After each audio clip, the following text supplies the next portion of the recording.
close your eyes and imagine a world untouched by cities, unscarred by roads. The air is heavy with the smell of rain on warm earth. Above, an endless blue sky arcs over a land of golden grass and scattered acacia trees. In the distance, the low growl of thunder rolls across the savanna, mingling with the cries of unseen animals. There are no engines, no towers, no metal tools, only wind, soil, and life. This was Africa nearly 200,000 years ago, raw, vast, and unforgiving. Somewhere in this ancient world, a woman walks. She is lean, strong, alert. Her skin is dark, her senses sharp for danger hiding in the grass. She carries no crown, no symbols of greatness. Her name is lost to time. Yet without knowing it, she holds something that will bind every person who comes after her.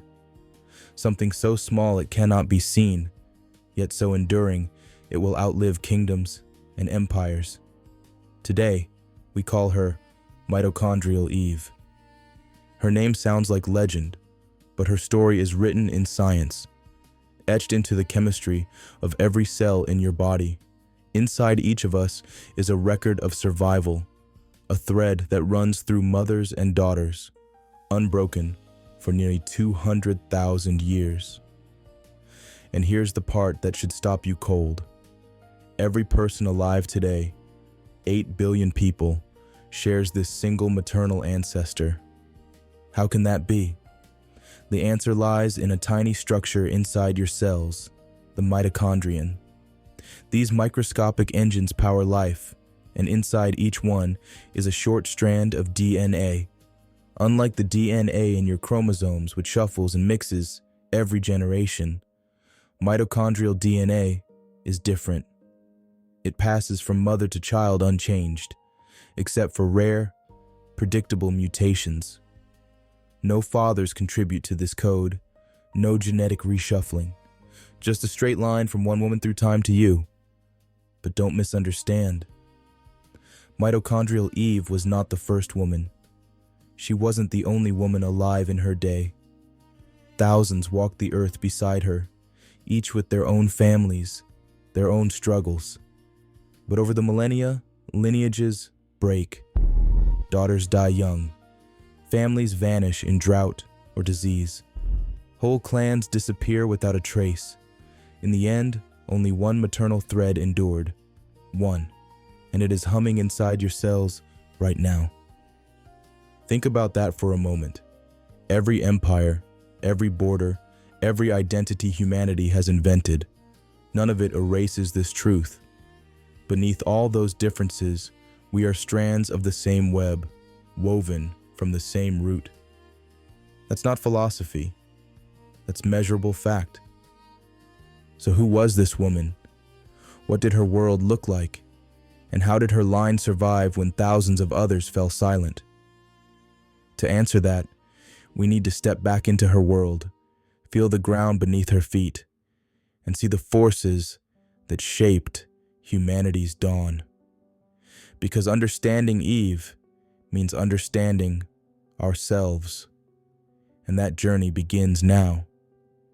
The Earth of Mitochondrial Eve was a planet in motion. 200 millennia ago, the Pleistocene ruled, a time of ice and shifting rain. Far to the north, glaciers marched across continents, walls of frozen silence grinding stone to powder. Africa, spared the ice, bore a different burden. The great monsoon belts wandered like restless ghosts, dragging wet seasons back and forth. Lakes in East Africa swelled into inland seas, then withered to cracked salt pans. Rivers bloomed and died. Life was a migrant, chained to the whims of water. In this turbulence, Homo sapiens endured, but just barely. Genetic clues whisper of a bottleneck, a near death of our species, when numbers may have plunged to only a few thousand breeding souls. Picture it. A continent holding humanity's entire future in a scatter of camps, each smaller than a modern classroom. One epidemic, one century of drought, and the story might have ended. Yet these people were not primitives. They were us, flesh and bone indistinguishable from our own. Dark-skinned, long-limbed, eyes bright as obsidian, they walked with an elegance born of necessity. Their muscles carried them across savanna and thorn scrub, through gallery forests and along shimmering shores. Minds as quick as fire lived behind those eyes. Their tools tell us so. From the rock shelters of South Africa to the highlands of Ethiopia, shards of the Middle Stone Age gleam with human intention. Blades struck from prepared cores, spear points ground to symmetry, scrapers honed for hides. Fire, mastered long before, flickered in every camp, light against the dark, warmth against the chill, a ring of safety against prowling hyenas. And around those flames, something stirred that no tool could carve: language. Its echoes are lost, but ochre etched with cross-hatched lines, beads drilled from shells, and pigments mixed for adornment hint at a mind reaching beyond the now. Life in Eve's time was a gamble, played on the edge of extinction.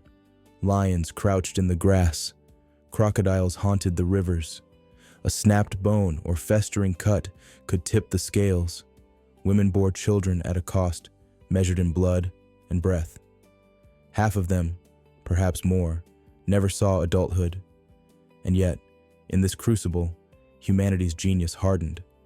Cooperation was law. No band survived alone.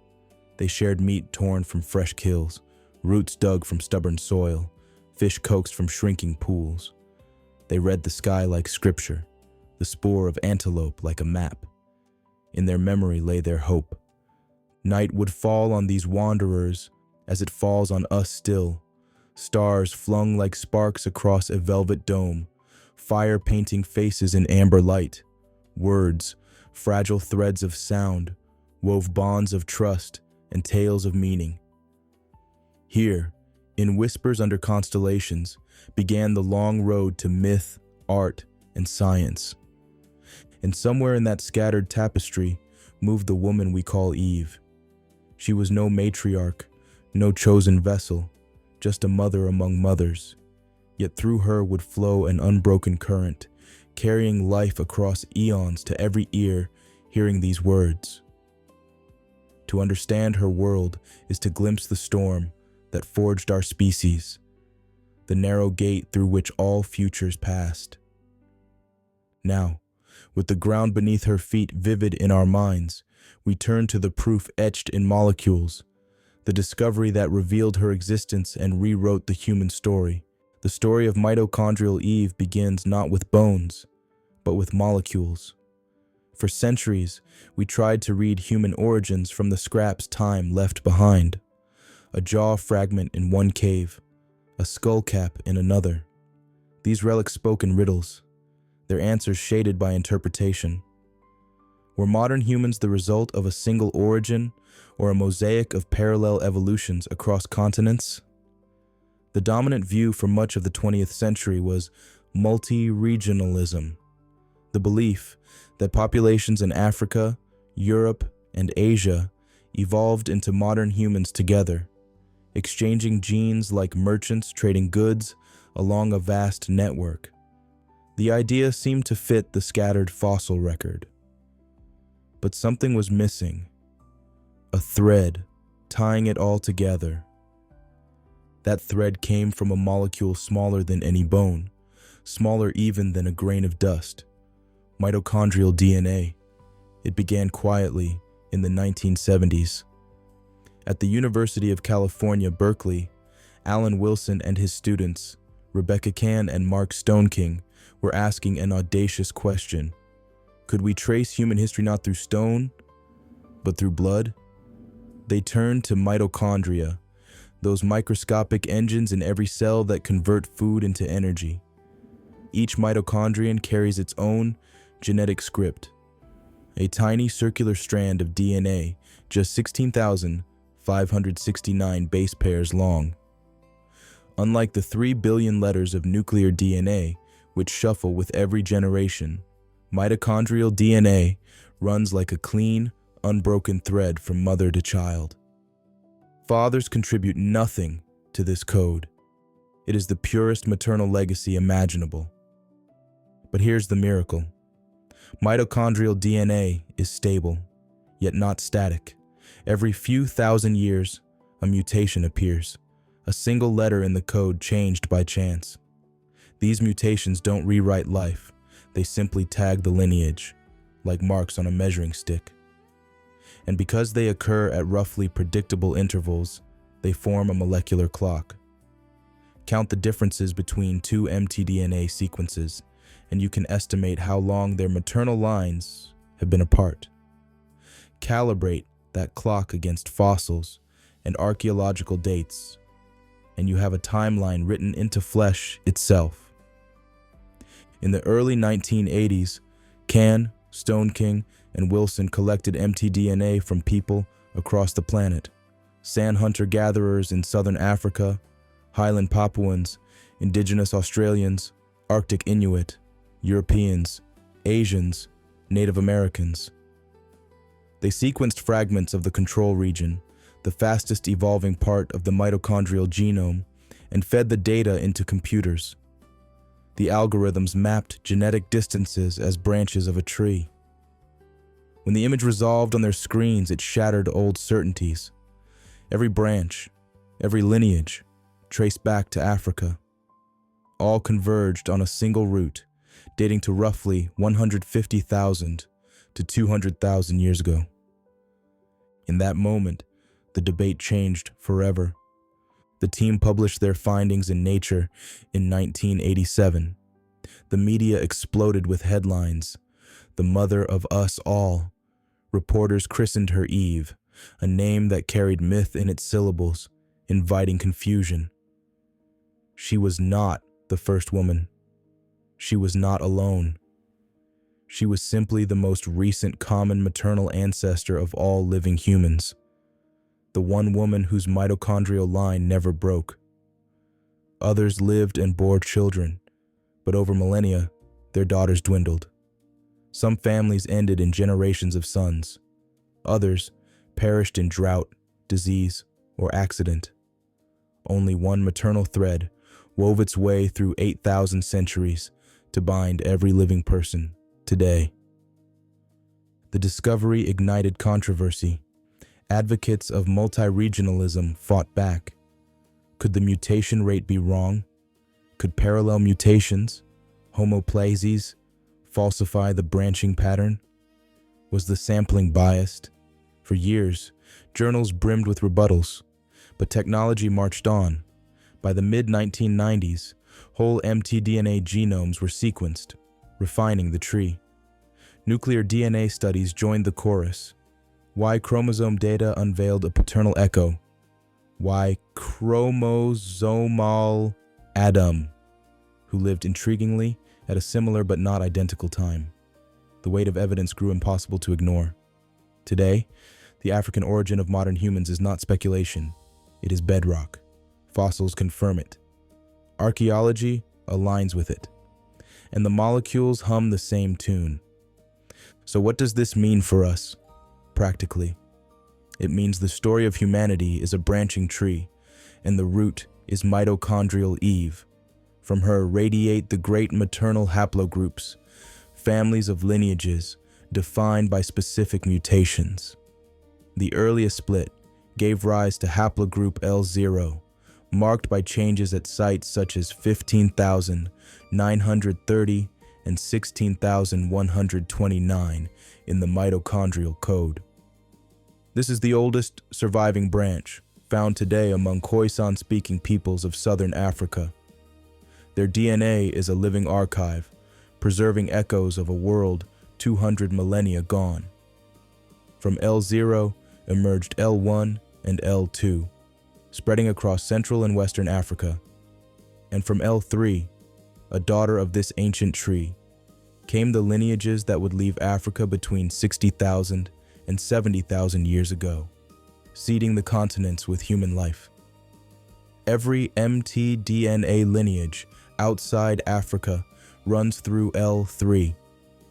If your maternal ancestry is European, Asian, Native American, you are a child of L3. Think about that. Whether you trace your roots to the Arctic tundra or the Amazon basin, to Paris or Papua, the signal is the same. Your maternal line threads through Africa, through one woman, through the silent machinery of a cell. But let's step away from molecules for a moment and walk into her world.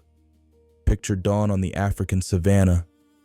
The air is cool, sharp with the smell of wet grass. A band of 30, maybe 40 people stirs among low shelters of branches and hides. The fire at the camp's heart smolders, its smoke a thin blue ribbon against the pale sky. Food is the first thought. Women dig for tubers with sticks, worn smooth by countless hands. They crack baobab pods, pound nuts into paste, gather berries bright as spilled blood.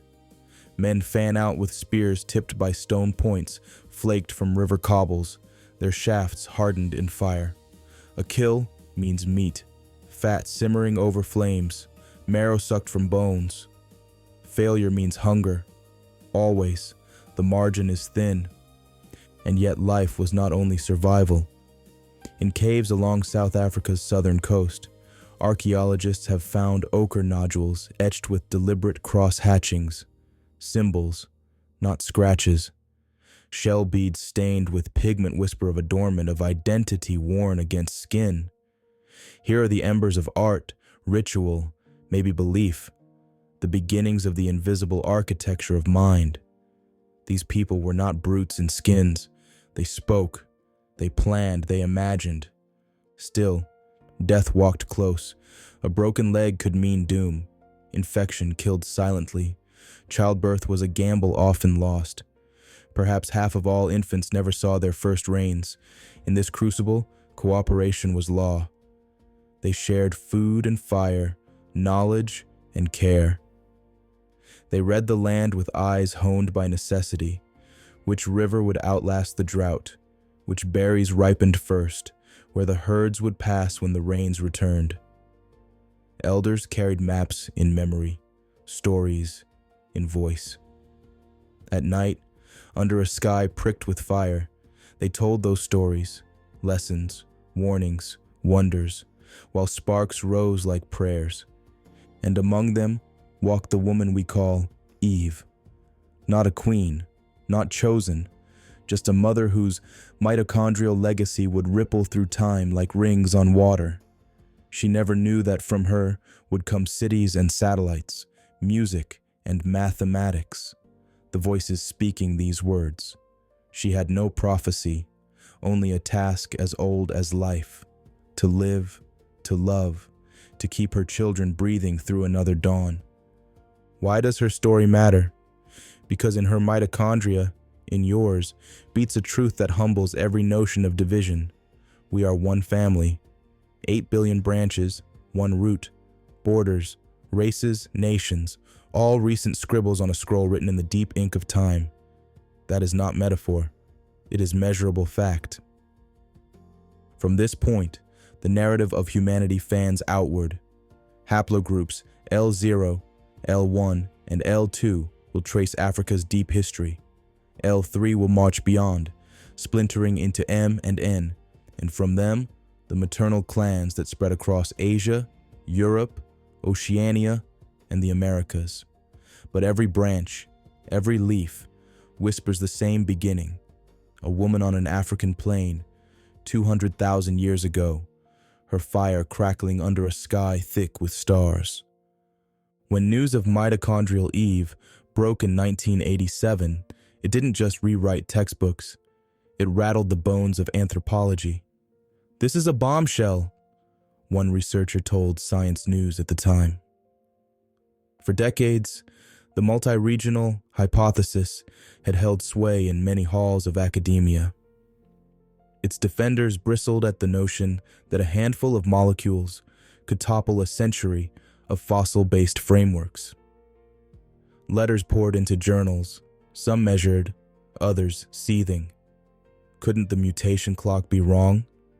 Weren't the samples too few, too narrow? The stakes were high. This wasn't just about data, it was about the story of us.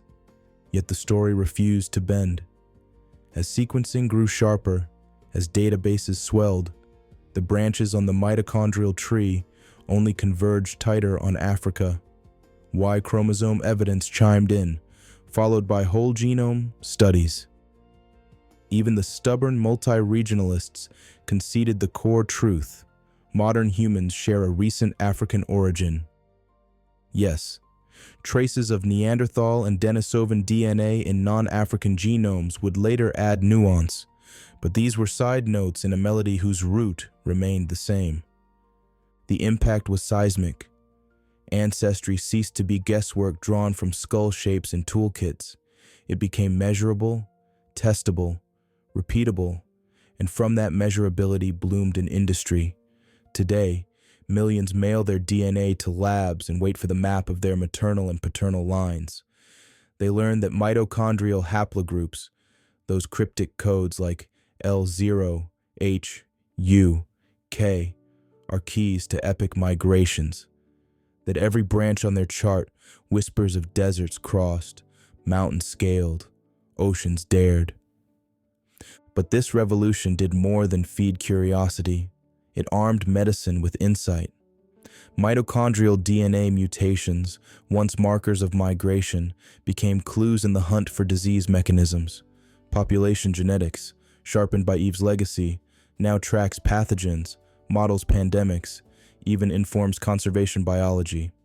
A molecule that once whispered of survival in ancient Africa now shapes strategies in neonatal wards and epidemiology labs.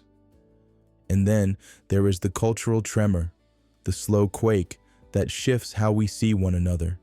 If you strip humanity to its code, the myth of separateness dissolves. The genetic diversity within Africa dwarfs that of the rest of the world combined. A reminder that race, as biology, is smoke. Beneath the banners and borders, beneath skin tones and tongues, we are filaments of a single thread, spun in the dark of deep time. This knowledge can humble or unsettle. It can feel like kinship or like erasure, depending on the stories we hold dear. But science does not dictate meaning. It offers truth. And the truth is this: every laugh, every prayer, every act of love or fury springs from a chain unbroken, since a woman crouched on a sunlit plain, coaxing sparks into flame. Her mitochondria hum in your cells. They powered your first cry, your first step. They will hum until you fall silent and beyond into those who follow. So, what do we do with this truth? That is the question, left at your feet like a stone from some far-off shore. We can polish it into pride or grind it into dust, but we cannot unlearn it. And the story does not end here. Eve is the root, but roots give rise to branches. In our next chapter, we follow the first of them, haplogroup L0. It is the oldest surviving lineage on Earth, carried still by the Khoisan peoples of southern Africa, living archives of our earliest dawn. To walk with them is to step nearer the pulse of the beginning, and that is where we go next. We've walked far together, across continents, across ages, into the architecture of life itself, and at the heart of that journey, we found a woman whose face we will never see, yet whose presence hums in every breath you take. Mitochondrial Eve was no queen, no chosen figure, just a mother in a dangerous world, her survival balanced on the knife edge of chance. Yet from that chance came everything: the rise of cities, the writing of symphonies, the voice reading these words. Science brought her back to us, not as myth, but as math, as molecules, as a truth etched in every living cell. That truth does not erase the beauty of our differences, but it humbles them. 8 billion lives, braided from a single thread. A root sunk in African soil, branching into every language, every nation, every story. So pause, just for a moment, and let that settle. The mitochondria pulsing in your cells once powered a woman who woke to a sky unbroken by cities, who read the world in wind and stars. Her fire warmed a circle of faces 200,000 years ago. Its glow is still on you. And this is only the beginning. The route we trace tonight sprouts branches, haplogroups, that carry the saga of humanity's spread across the earth. Next time, we follow the oldest of those, haplogroup L0. We'll meet the living keepers of its signal and walk with them back toward the dawn of us all. Until then, I'll leave you with a question. If you could stand before Eve on that ancient plain, what would you say?